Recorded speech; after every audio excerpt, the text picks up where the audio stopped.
Kevin and Emily met in college. Their love story wasn't a fast-burning one like the others. They met and eventually got close through a college club they were both a part of. At first, they rarely saw each other, save for the club's monthly meetings. But when they got closer, they made time to see each other at least once or twice a week. And it wasn't an easy feat. Their class schedules didn't match at all. In fact, their courses didn't even have a speck of similarity in them. Kevin took business courses, while Emily focused on international studies. Still, they got close despite their differences. And so, in their senior year, they became an official couple. They tried harder to make time for each other, and they enjoyed every rendezvous. Their relationship went smoothly until they graduated. What's more, they had all the time in the world to spend time with each other as they both started seeking jobs. They were basically inseparable. Still, it came as a shock to a couple of their friends and their respective families when they announced their engagement and impending nuptials 3 months after graduation. Their families were understandably taken aback. Although they had heard of their child's relationship, they had never met with the said boyfriend or girlfriend, much less the fiancé. Still, they gave their blessings as they trusted their offspring's decision. Emily and Kevin met with her parents a week before the wedding. Always a tight-knit family, Kevin was warmly accepted into the fold. She couldn't say the same about her meeting with his family, however. Well, Kevin's stepfather was courteous and smiled through his eyes. His mother was a different story altogether. She was standoffish and borderline rude. Still, Emily tried to understand. Kevin is an only child. She must be very surprised to find out that he is getting married to someone she didn't know at all.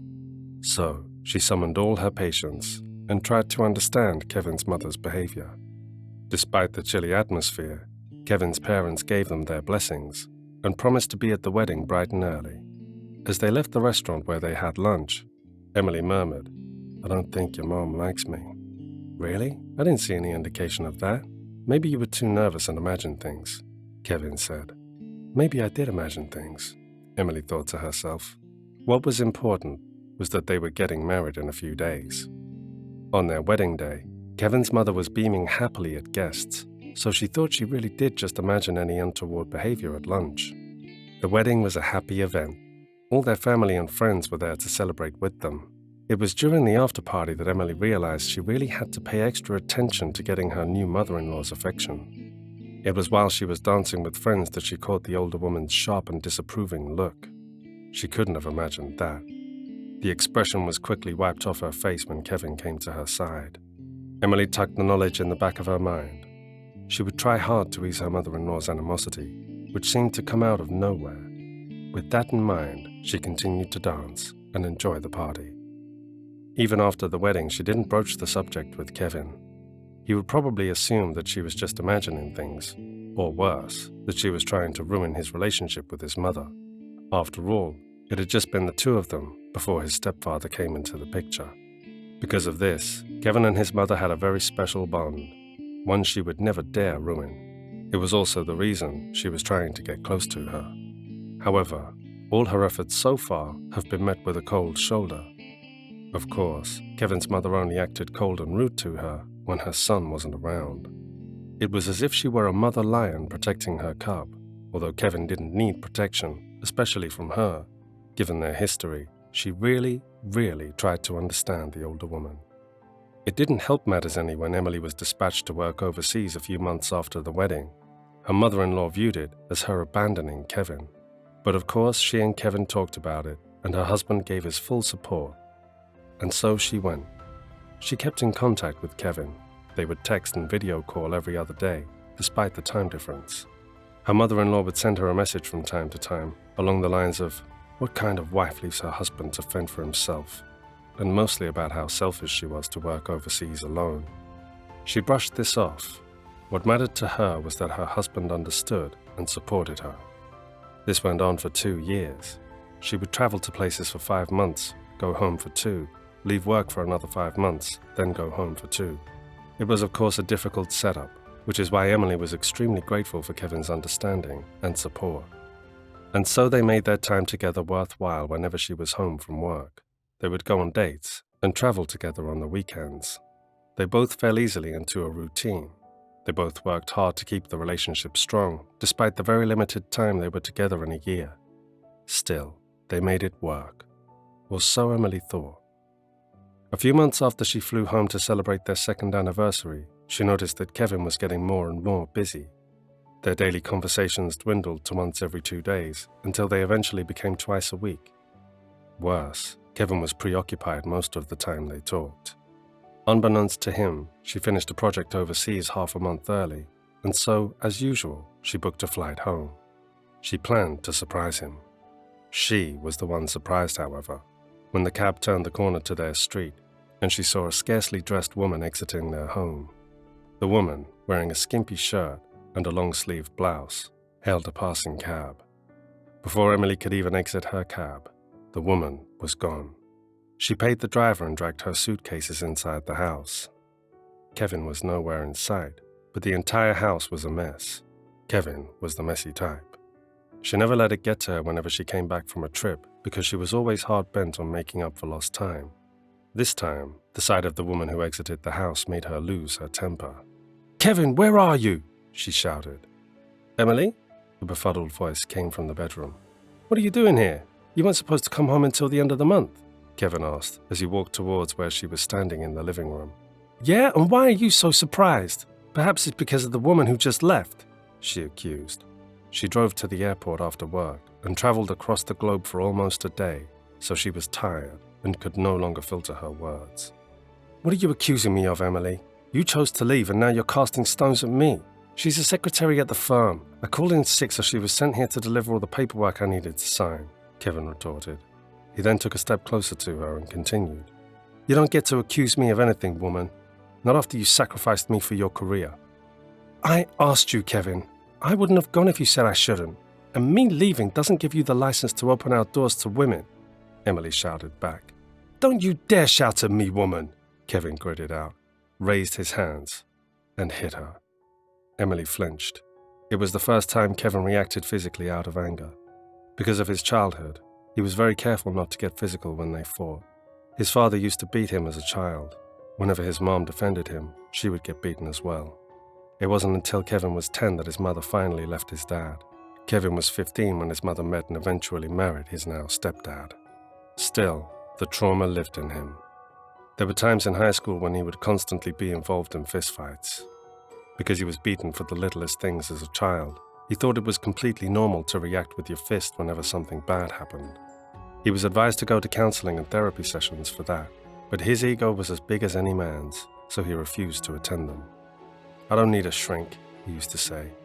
He was still involved in a couple of fights after that, but in college, he had a better grasp on his temper. Whenever they got into disagreements, Kevin would simply walk away to cool his head. Although it wasn't the first time Kevin lost his temper at her, it was the first time he actually laid a hand on her. They both froze as Emily's hand automatically went to her stinging cheek. Kevin lowered his hand slowly. He then said, "You shouldn't have said those things to me."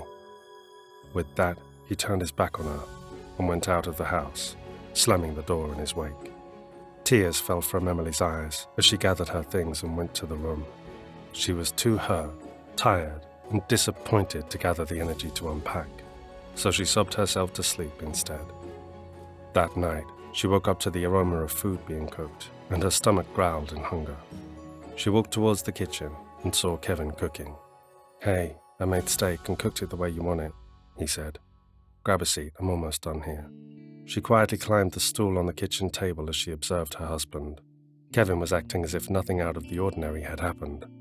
They ate dinner silently. Kevin tried to broach topics here and there, but she wasn't in the mood to chat as if everything was all right in their world. Kevin hadn't said sorry for hitting her, and she wasn't about to let that pass. But long after dinner, she lay awake as Kevin snoozed to sleep. The following days, Kevin started coming home later than usual. He started to become distant and distracted. One day, while she was cleaning the house, she received a call from her mother-in-law. "Hi, Emily, I heard you're home. Let's travel as a family over the weekend," she said enthusiastically. "Since you're used to traveling abroad, could you perhaps make all the arrangements for the trip?" Oh, that's it, Emily thought to herself. She began to wonder why she was invited to this so-called trip. They needed her, that's why. Her mother-in-law continued to talk, but she stopped paying attention. She knew what she wanted after all. Surprisingly, Kevin went home early that night. He was very excited when he approached her. "I heard you agreed to make arrangements for the trip. That's great." It was uncharacteristic of him, so she took note of his odd behavior. The night before the trip, she awoke in the wee hours to grab a drink. She saw that Kevin wasn't on his side of the bed. She padded softly towards his voice. He was in the living room and listened in on his conversation. "Yeah, I'll make other arrangements for that. But at least we got Emily to do everything for us, Mom. Just to be sure, though, remember what we planned about the passport." Antsy, she retreated to the bedroom as quietly as she could. The next day, she prepared their things and put their valuables in her handbag, as Kevin instructed. They drove to his parents' house. Once inside, Kevin's mother asked her to get her fanny pack she left in the upstairs bedroom. "I'm too old to go back and forth on those stairs," she explained. She did as told, and when she went back downstairs, her mother-in-law was smiling evilly at her as she held her passport in her hand. Kevin looked on with a smirk, while his arms were wrapped around the waist of the same woman who left their house when she first came home. "Thanks for the travel arrangements, Emily, but I'm afraid you're not coming with us. We'll bring Kevin's new girlfriend instead." She then held a lighter to it, and they all watched as the passport turned to ashes. "Well, that's too bad," Emily said calmly. This baffled everyone in the room, except Kevin's stepfather, who was giving last-minute instructions to their neighbor. "I guess I'll be traveling alone then," she retorted with a smirk. She pulled out her passport, which she kept in her pocket. "Just to be sure," she said, mimicking Kevin's words the night before. "Whose passport?" Kevin's mum stuttered.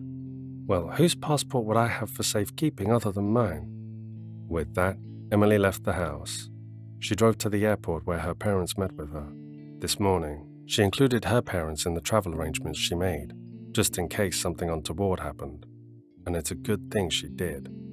So she and her family vacationed in Hawaii. Kevin was without a passport and access to the house she bought because she earned more than him. After her vacation, she filed for divorce and demanded hefty alimony from Kevin for the stress she incurred from their relationship. That wasn't everything Kevin lost. His girlfriend left him as well.